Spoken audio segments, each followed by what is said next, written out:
Jadi yang prematur itu bukan Yesus, tapi yang prematur sekali lagi adalah cara berpikir sempitnya Ustadz Ahmad Kainama yang tidak mengerti apa-apa tentang Alkitab.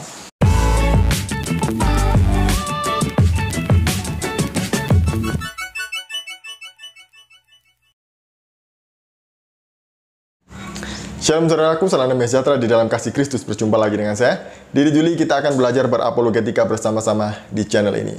Membahas Ustadz Ahmad Kainama memang tidak akan ada habisnya, karena dia seringkali membahas Alkitab dibandingkan dengan kitab sucinya sendiri. Mungkin dia kurang paham dengan kitab sucinya, kan dia dari Kristen ya. Nah, kali ini dia mengatakan bahwa Yesus itu lahir prematur berdasarkan perhitungan Alkitab. Benarkah demikian? Yesus yang lahir prematur atau cara berpikir Ustadz Ahmad Kainama yang prematur? Mari kita melihat video berikut ini. Pada seorang perawan yang bertunangan dengan seorang bernama Yusuf. Iya. Nama perawan itu? Dari keluarga Daud, namanya perawan itu Maria. Oke. Maria didatangi oleh malaikat Jibril alaihissalam, mengucapkan, Assalamualaikum, engkau akan mengandung seorang anak. Bagaimana mungkin tidak ada seorang laki-laki yang menyentuh aku, gitu? Al-Quran menyentuh, ya, dah.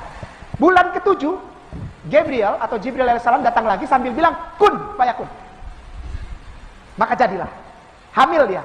Berarti hamil pertama bulan Agustus. Usia kandungan 1 bulan Agustus, ya dah. Ya. Karena jadi berhenti menstruasi itu bulan Juli. Berarti hamil 1 bulannya bulan Agustus. 1 bulan Agustus, hitung. Agustus, September, Oktober, November, Desember 25, Tuhannya orang Kristen prematur. Bukan saya yang ngomong, Bapak. Agustus, September, Oktober, November, Desember, 25 Desember, lahir tengah malam, suhu udara 4 derajat Celcius, di ruang terbuka, di kandang. Katanya Ustadz Ahmad Kainama ini adalah lulusan dari Israel, dia dari Haifa. Tapi kok ya nggak tahu perhitungan Alkitab ya. Alkitab ini kan ditulis oleh orang-orang dari latar belakang Yahudi. Kok bisa dihitung memakai penanggalan yang kita pakai sekarang? Tentu itu tidak nyambung. Tadi yang dibahas adalah Lukas 1 ayat 26 yang berbunyi demikian. Dalam bulan yang ke-6, Allah menyuruh malaikat Gabriel pergi ke sebuah kota di Galilea bernama Nazaret. Jadi Gabriel bertemu dengan Maria di bulan yang ke-6, itu bulan Juni menurut Ustadz Ahmad Kainama. Setelah bertemu bulan Juni, haidnya berhenti bulan Juli. Kemudian dihitung 1 bulan itu Agustus. Jadi Agustus, September, Oktober, November, Desember. 5 bulan. Yesus lahir prematur menurut dia. Padahal kalau dilihat secara konteks, maaf ini lagi hujan ya, jadi ada agak berisik. Kalau dilihat dari konteks ayat ini, Lukas pasal 1 ini membicarakan tentang Elizabeth yang sedang mengandung. Jadi bulan yang ke-6 di sini ini bukan Juni, melainkan bulan ke-6 usia kehamilan Elizabeth. Nggak percaya. Makanya kalau baca Alkitab jangan potong-potong, jangan comot-comot. Coba baca di ayat yang ke-36. Dan sesungguhnya Elizabeth sanakmu itu, ia pun sedang mengandung seorang anak laki-laki pada hari tuanya, dan inilah bulan yang ke-6 bagi dia yang disebut mandul itu. Jadi bulan ke-6 ini bukan bulan Juni, melainkan usia kehamilan Elizabeth. Bagaimana cara kita melihat bulan apakah itu ketika Maria bertemu dengan malaikat Gabriel, dan pada waktu itu usia kehamilan Elizabeth adalah menginjak pada bulan yang ke-6? Kita bisa melihatnya di dalam ayat yang ke-8 dan ke-9. Dan kemudian di dalam 1 Tawarik 24. Ayat yang ke-8, Lukas 1 ayat 8. Pada suatu kali waktu tiba giliran rombongannya, Zakaria melakukan tugas keimaman di hadapan Tuhan. Sebab ketika diundi, sebagaimana lazimnya, untuk menentukan imam yang bertugas, dialah yang ditunjuk untuk masuk ke dalam bait suci dan membakar ukupan. Nah, di dalam satu Tawarik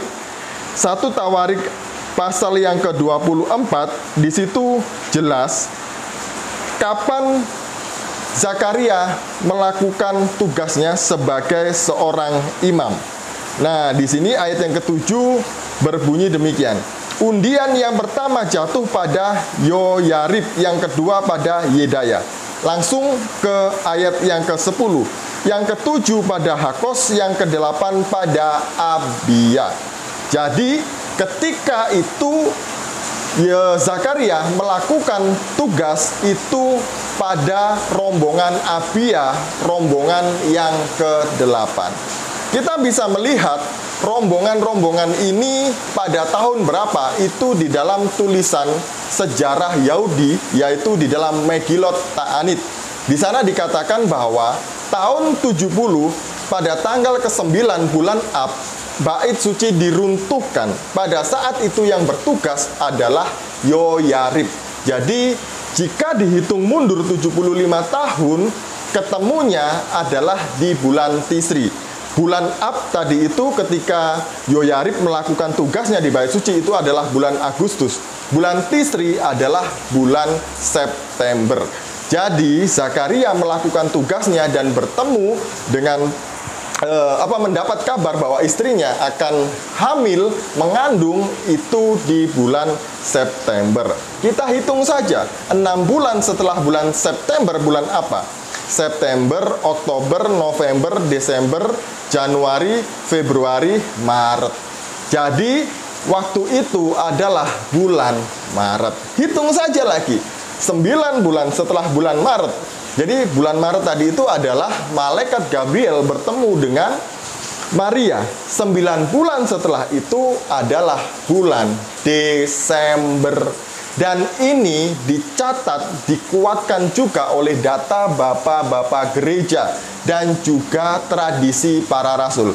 Ini adalah buku sejarah gereja yang tua juga, buku tulisan para rasul dan juga bapak-bapak gereja yang ditulis pada abad ke-4.